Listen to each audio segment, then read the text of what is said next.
Hello everyone and welcome back to Let's Play Stray. So, after surviving the horrors of the sewers, we have come across Baladin here, and he says that Baltazar is waiting for us at the top of the Antvillage, as it's called here. So, you can see it's a safe zone. It is a no-zerk zone. Okay, that's comforting. Kind of an interesting setup we got here. Again, another little trick with the ambient lighting here. It looks like the top. It looks like there's almost like there's sunlight coming up from above. But again, nope. It is just some very powerful lights. Very interesting kind of community they seem to have here. This is probably the second, I'd say, of the kind of more open areas that you are free to explore after the slums. Again, most of the other areas in this game generally funnel you along a fairly linear path. I mean, there's some kind of small branches and other areas and nooks and crannies you can find in like the sewers and whatnot, but by and large, those are very linear. So this will be the second of the kind of more open areas. Anyway, let's get on with the Antvillage.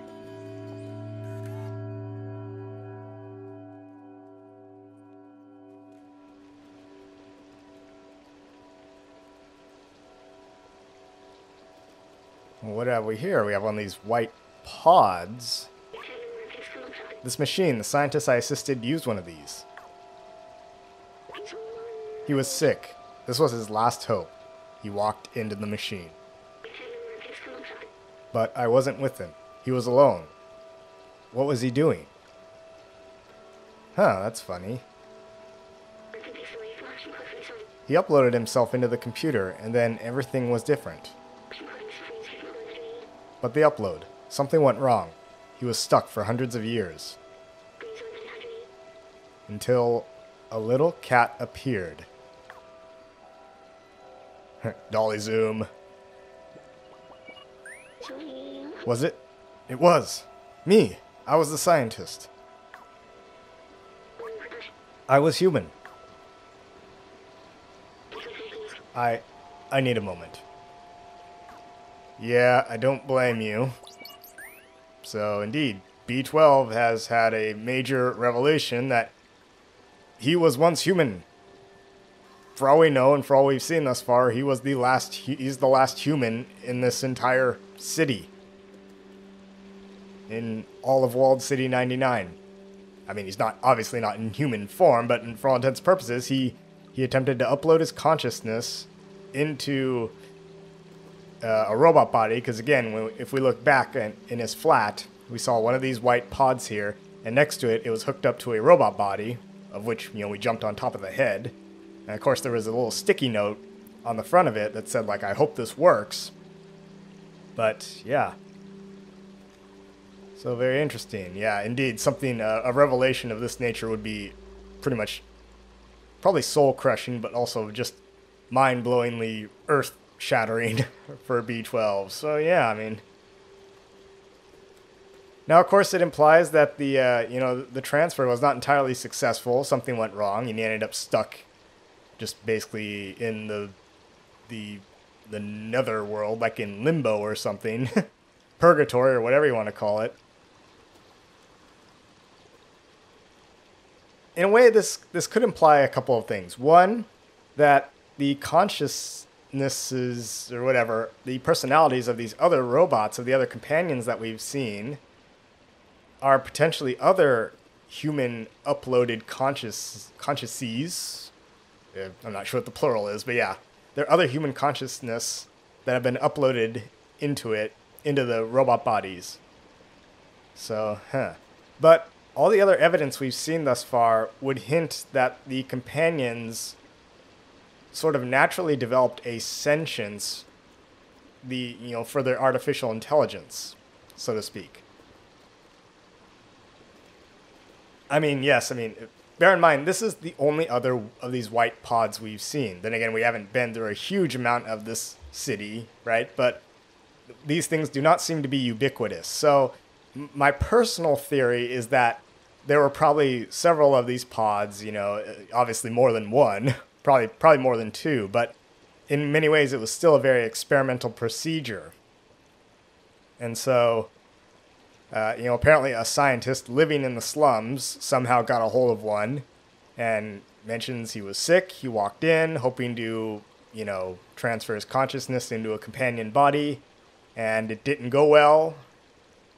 Maybe he missed a step, or maybe the process itself is just not, it doesn't have all the kinks worked out, so yeah. So my personal theory is that it was an experimental procedure. Not all of the companions are formerly human consciousness. So at some point, the companion robot AI did in fact develop sentience on its own. And maybe a certain number of them, some small percentage of them, are fragmented, the remnants of a human consciousness, of individuals, so to speak. That's my personal theory. So some of the companions may have parts of a human consciousness in it. Others are the result of hundreds of years of artificial intelligence developing on its own.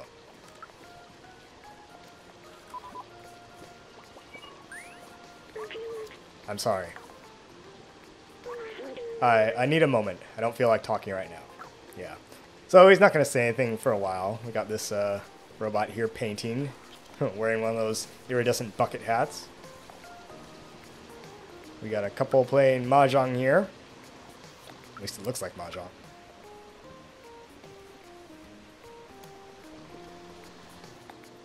Got some other ones. Well, we can't do much with B12. Still working through probably the trauma, the revelation of it all. There's a memory here, but we can't do anything with it yet. Let's continue going up.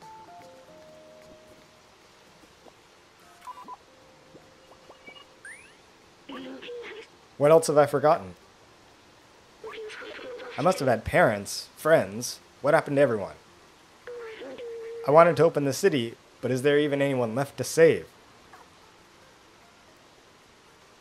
Yeah, I can hardly blame you.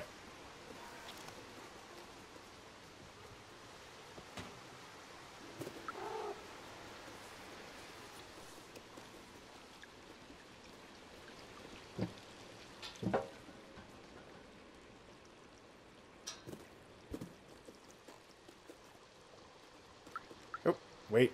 We got a really dirty carpet that needs scratching.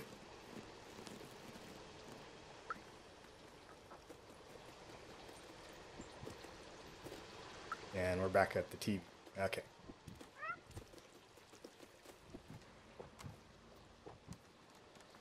Oh wait, a swing! Yay!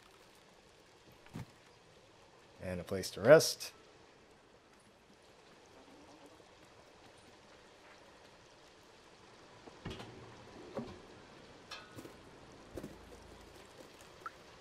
He still won't let us talk to people.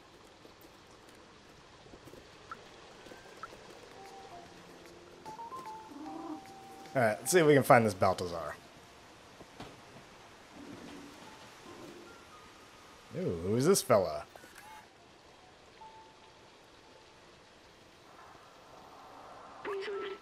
What is this? Cat scare. Hey, don't you know not to interrupt a fellow during his transcendental meditation? Oh, it's you. You were with Momo when we received that call earlier. I'm glad to meet you at last, little outsider. You know Momo and Doc, so you're already familiar with us outsiders. I miss them. Their memory brings me peace. Momo stayed in the slums. I heard you helped find Doc. And Clementine, she's in Midtown now. If you still want to see the outside, she's the one who can get you there. Apparently she had some kind of plan to leave the city. Here, take this. I wrote her address on the back of this picture. Nice. To reach Midtown, climb up our little village. It should be easy for a dexterous one like you. If you manage to reach the outside, you will be the very first. I'd wish you good luck, but you don't need it. I believe in you.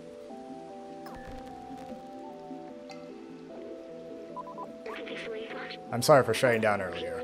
I'm human, probably the last in the world. Now, look what's left of me. Well, I mean, you're still human, right? At least you're still here, B12, right? So much has come back to me. How much have I forgotten? Maybe if we find Clementine, we can restore my memories and get you back home at the same time. We can go back down and find out more from the companions or head onward to Midtown. So it's interesting, each of these outsiders of this little gang here has a slightly different, personality, certain, eccentricities, if you will, right? Momo's more of a kind of a guy just living in the slums. He's got some skills with electronics. Doc is the inventor. Baltazar here seems to be going more for a transcendental, spiritual enlightenment kind of dealio. In fact, he seems to just have forgone any movement, like he's just plugged himself in. He's got all these wires going into his head, and he just projects his consciousness onto these monitors. We should go find Clementine. I hope nothing has happened to her. Climb to the top of our village and find the path to reach Midtown. Okay, yes, I get it. So indeed, and there's his outsider symbol up there. Well, we are going to take some time to explore now.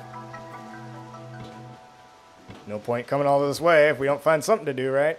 What's this fella doing? What's he looking at?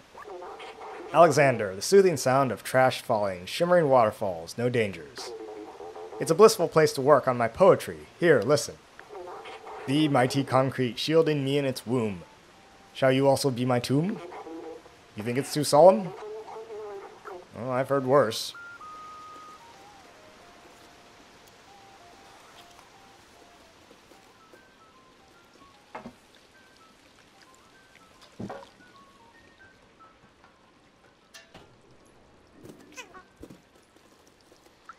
What do these have to say?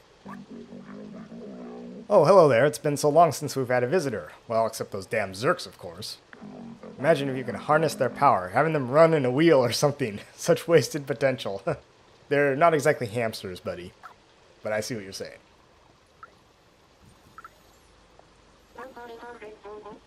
Be light? When I grow up, I want to be great, like Aunt Clementine. I wanted to explore like she did, but the grown-ups forbade us to leave Antvillage. So this seems to be a child in a way. So again, it begs the question, how do robots determine who's the child and who's not? After they reach a certain age, do they just get a new, bigger, more worn body? Your joints become a little stiffer, right? We just change out your body to something a little bit more dilapidated. It's basically what happens when you age. Oh, another carpet. I like how they're using this oven as a bookshelf or a bookcase. Zzz. Electric Zerk everywhere. Zzz. Alright, Isaac. I'm gonna decorate your couch here. Ruin the upholstery. Okay, let's see what this memory is.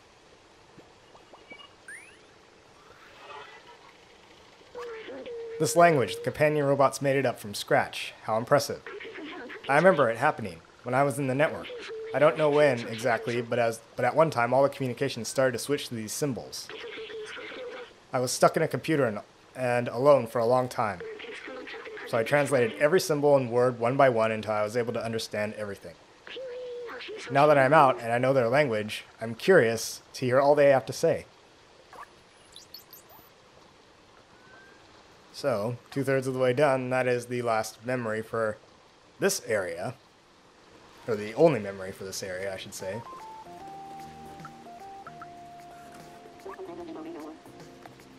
Much. I do love the smell of fresh paint.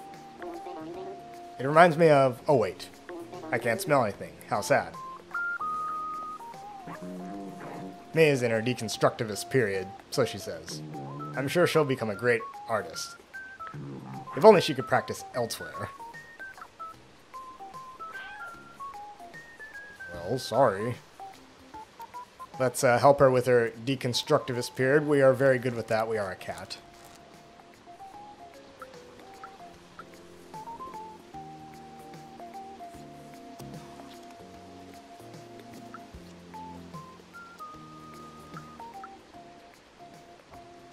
Alright.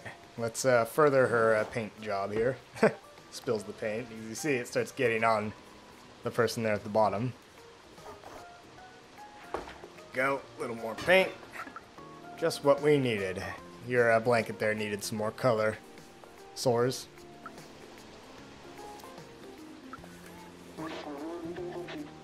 Alright, let's see what May says about her painting. Do you know there are more than 900 shades of white paint? I did not. Don't tell anyone, but I'm creating my own shade of paint. I'm calling it garbage brown. Good for you. What do they have to say? Marie, statistically I should have won at least 8 times.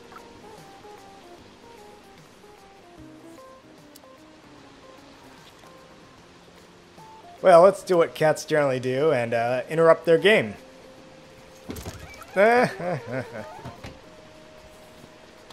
Sorry, Marie. You know I had to.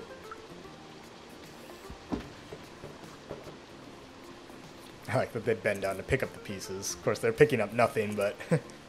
it's funny. Very funny. Let's jump in the bucket, head down here, see what these two have to say.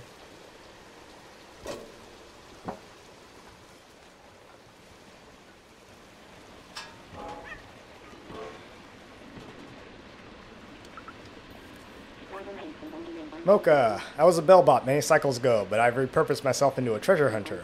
Don't be fooled by the sound of it. It can be hard and gruesome, just like this arm I just found. Lovely. Poor fellow, may he rust in peace. Jenkins, some may call us junk, but I call them treasures. I believe that's a Skyrim reference. We can jump up here, collect this red plant. Who knows, it might come in handy. Never know when you'll need a red plant.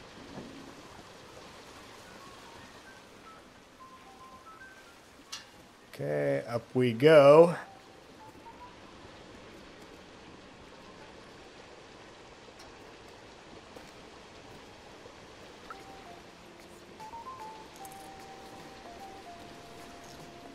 Alright, I want to meet this, but we'll come back to it.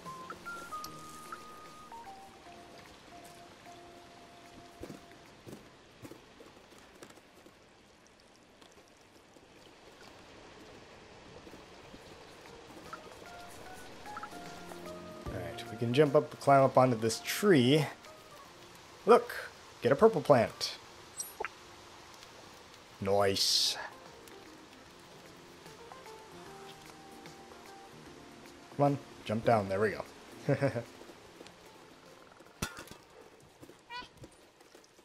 Alright, talk to them. Good. Let's go up here. Where there was someone else. Oh no, that's back. Came from. Okay. Let's see here. Second thought. Let's go back up towards Baltazar. Here.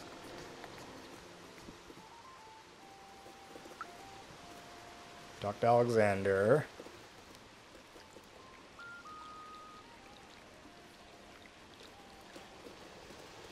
I swear there were more people around here to talk to. On this lower level. If I do say so myself. Let me talk to them. Is no one down here? No, that just leads down. Maybe I was wrong. Okay.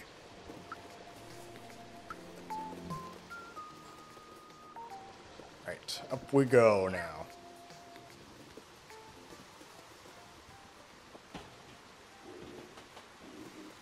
Baltazar.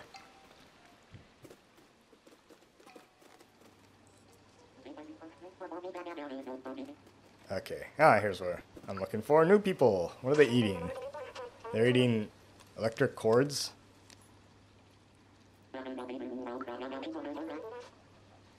Set up like a ramen shop. It's even using hashi chopsticks. Cookie May? This food is actually horrible, but it's the only thing around. I'll have to unscrew my front casing if I keep eating this trash. Gosh, that's kind of rude. You got the chef right here.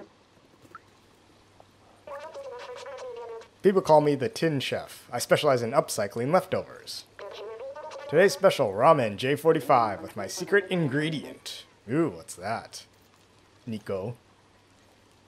I wonder if J45 is a reference to like, I think it's a kind of a small computer, like a mini computer. I love his hat. That huge top hat. Or is that a... Yeah, it's a top hat. Kukime has a lampshade for a hat. Yeah, they've upcycled a lot of stuff, haven't they? Okay, let's scratch up this board here.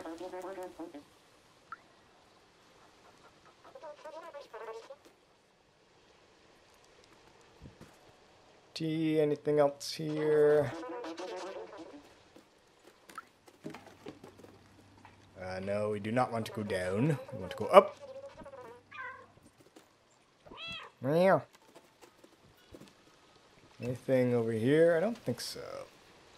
Let's take in more nice, lovely views. Okay, up these pipes. This person looks like they have a... looks like a bowl or something. Or maybe it was a lampshade at once, but there's stuff growing out the top. What do you have to say? Hold on. There we go, good scratch. This is Malo. Hello, buddy, how are you? Did you know that Aunt Clementine taught us how to grow special plants that can live without sunlight? I have a huge collection of them. Do you want to see? It's still missing some colors, though. I'm missing a yellow plant, a red one, and yes, a purple plant. If only someone small and agile could get them for me. Well, funny you should ask. We happen to have a red and purple plant with us so far. Ooh, I heard it's a rare plant, thank you. Could you find the other for me? Please, please? Here's red. Oh well, it's so pretty, thank you. Alright, well, we have to find a yellow one. So let's see. Got a nice little setup here. How about you? Dav. Poof, I'm bored. Aunt Clementine used to hold classes here. We learned a lot of cool stuff. Alright. Well, Clementine seems to be quite the leader here. Okay, if we can get to these yellow plants, that would be splendid. Absolutely splendid.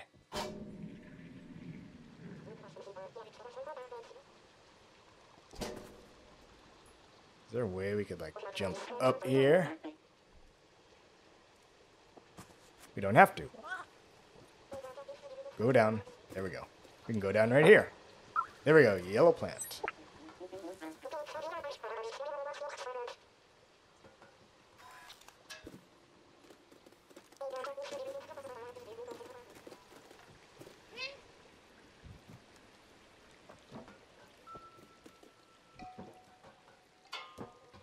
Okay, we have your yellow plant. Like I said, if only someone could snatch your yellow plant. Yeah, yada, yada. Okay, here you go. I love that color. Thanks, buddy. You found them all. Thank you so much. Here, as a reward, take my badge. Nice. It looks so good with it. Well, take care now. See you, my friend. My pleasure. Yep, they've even got the plants there. Yellow, red, purple. Okay.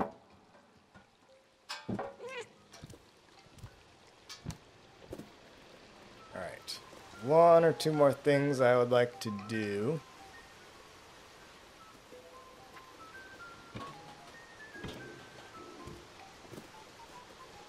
One thing I've noticed is that, you know, we've roughly dated this game to some time in the, in the future, but so much of the technology here is like stuck in the 1980s, right? We don't see any flat screens or anything like that. No really large monitors, just big old cathode ray tubes, right? Old CRT monitors and things like that, so why is all their technology kind of 80s based, 1980s based? We've seen cassette tapes and all that. What do you have to say? Gnome. 9,536 games. 1-6. Don't tell anyone I'm actually programmed to win at this game. Ha ha ha ha ha. Very fun. So let's see, we've got memories. Let's inspect this. Okay, so there's Clementine's address, perhaps, on the back.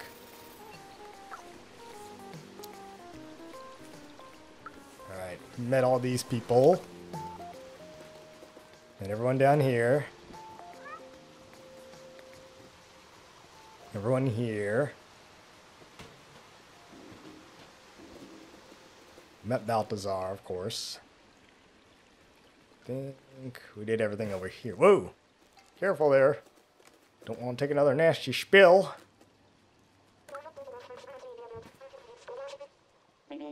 Yes, met these. Just double checking everything. Okay, got all the flowers.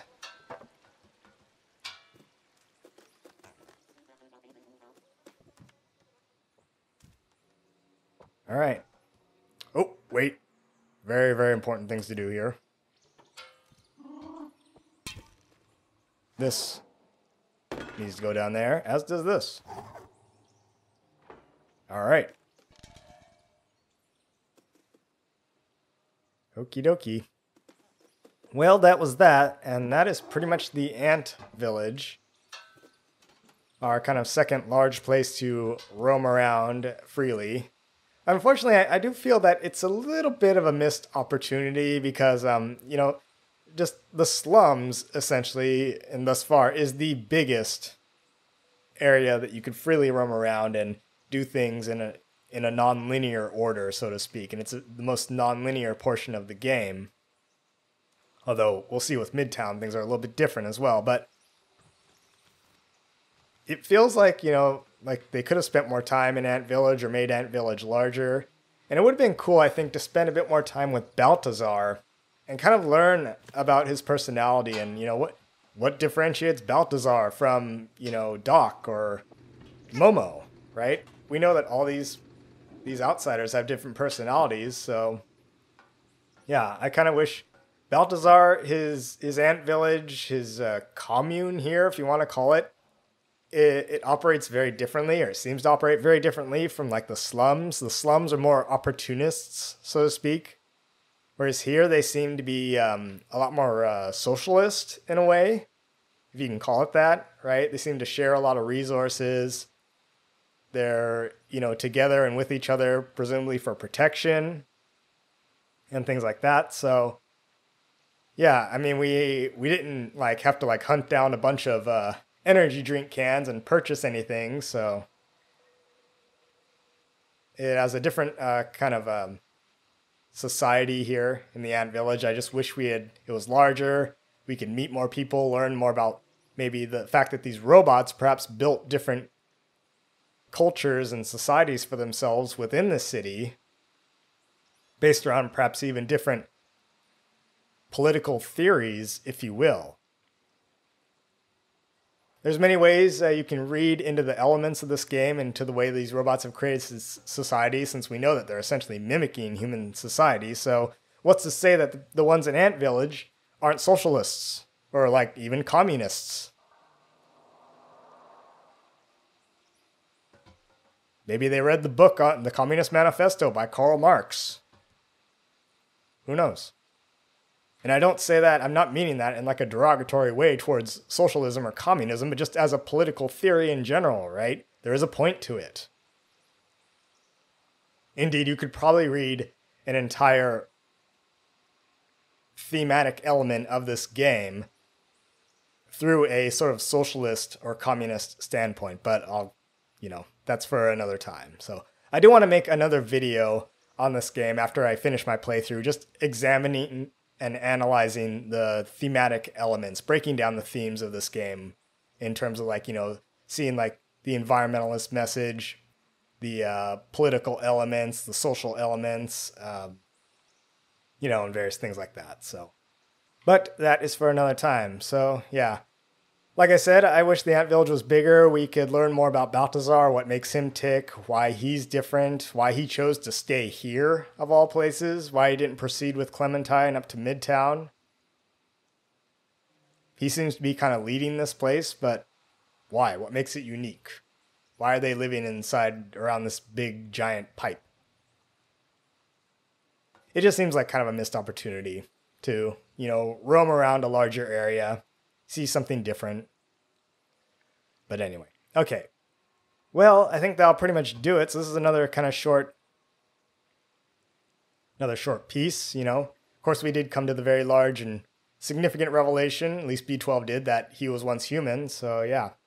There were a couple of hints very early on in the game, hinting that B12 was originally human. For example, none of the other companion robots recognize you as a cat, yet B12, when he meets you, he immediately says, a cat in the dead city. So, right, he knows what you are, essentially. And all the other companions are like, oh, look at this furry little creature that kind of looks like a Zerk from far away, so they don't know what a cat is. B12, on the other hand, obviously does, hinting that he was once human. Back when they had cats. Cats that could levitate. Ever so slightly. Anyway, so, yeah, that was the Antvillage. So, we will continue on next time. See ya.